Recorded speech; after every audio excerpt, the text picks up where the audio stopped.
Well, as we've been telling you, the coronavirus is having a much more significant impact on minorities, especially African Americans. Our live coverage continues now with Joy Burnett with more on this. Joy.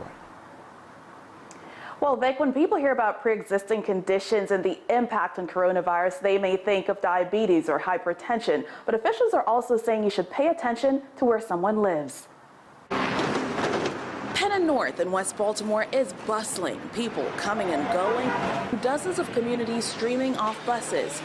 For many, this isn't a matter of choice but necessity. Black Americans are more likely to be these new essential workers. Dr. Rayshawn Ray, a sociologist at the University of Maryland College Park, said not everyone is able to work from home. Social distancing becomes a privilege. The whole thought of being 6 feet away, if you're living in a Baltimore housing complex and all of a sudden you have to go to work, you're going to probably pass not only 10 to 20 people, presumably, before you even leave your complex. So what that means is your exposure is high. Here in Maryland, African Americans make up 30% of the population, but they account for 37% of the coronavirus cases. They're also dying at a higher rate. The dire numbers of galvanized celebrities and activist groups trying to drive home the severity of the virus. The NAACP broadcasted health tips on how to stay safe, directly targeting the Black community.